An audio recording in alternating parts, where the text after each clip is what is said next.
Kaifa halukum? Tayyib. Hayya nabda bi qiraatil basmalah awalan. Bismillahirrahmanirrahim. Tayyib. Hari ini di kelas 7 dalam pembelajaran bahasa Arab kali ini Ustazah akan menerangkan secara singkat ilmu nahwu ya. Kemarin Ustazah sudah mewajibkan kalian untuk mempunyai kitab Al-Jurumiyah. Nah, silahkan dibuka ya. Bab kalam. Ustazah akan menerangkan, kalian menyimak ya. Bismillahirrahmanirrahim. Sebelumnya kita hadroh dulu untuk musannaf kitab Jurumiyah.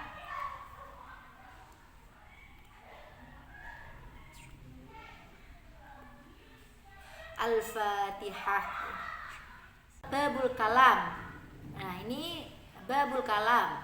Bab kalimah.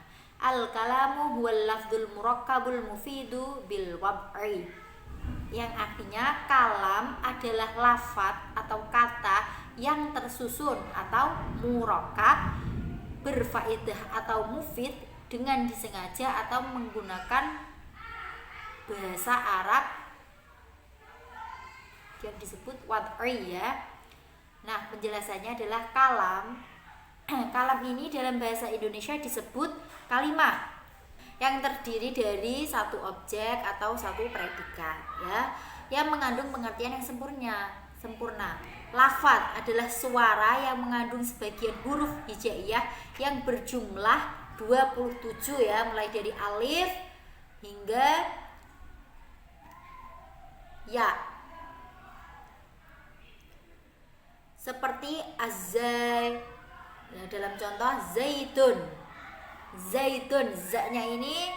Selanjutnya murakkab atau tersusun, lafaz yang tersusun dari dua kalimat atau lebih.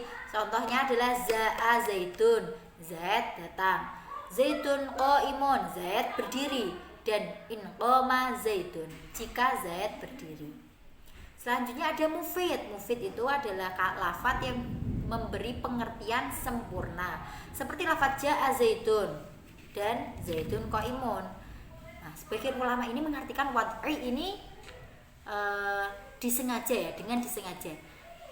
Jadi ketika kalian berbicara bahasa Arab dengan tanpa sengaja, itu tidak termasuk kalam. Contohnya mengigau dalam tidur. Nah, mengigau dalam tidur itu kan tidak disengaja, jadi dia tidak termasuk kalam. Namun jika dia berbicara disengaja dan menggunakan bahasa Arab, di garis bawah ya, menggunakan bahasa Arab, karena kalau tidak menggunakan bahasa Arab tidak disebut kalam. Dan jika dia menggunakan bahasa Arab dan disengaja, itu disebut bil wad'i. Nah, kita melihat dulu apa yang disebutkan, apakah udah ada lafaz murakkab mufid. Nah, jika ada sudah ada lafaz murakkab mufid dan wad'i, itu disebut kalam. Bukan hanya bahasa Indonesia yang tidak dimaksud kalam, pokoknya selain bahasa Arab itu tidak termasuk kalam ya. Contoh yang memenuhi 4 kriteria lafaz murakkab mufid dan wad'i ini, contohnya adalah qama zaitun, zaid telah berdiri, dan zaitun qaimun, zaid adalah orang yang berdiri. Masing-masing dari kedua contoh tersebut berupa lafaz yang tersusun berfaedah disengaja atau menggunakan bahasa Arab. Nah, gitu ya. Selanjutnya ada waqsamuhu salasatun ismun fi'lun wa harfun ja'a li ma'nan. Bagian atau komponen-komponen untuk membentuk kalam itu ada 3, yaitu ada kata benda atau isim, kata kerja atau fi'il, dan huruf yang bermakna. Berarti untuk komponen-komponennya ini ada 3 ya. Ada isim atau kata benda, fi'il atau kata kerja, dan huruf yang bermakna. Perangkat untuk membentuk sebuah kalam atau kalimat dalam bahasa Arab itu ada 3 ya tadi ya, saya sudah sebutkan. Nah, kalam bisa berbentuk fi'il dan isim. Contohnya adalah ja'a zaitun, itu berbentuk fi'il dan isim. Ja'a itu fi'il, zaidun itu isim.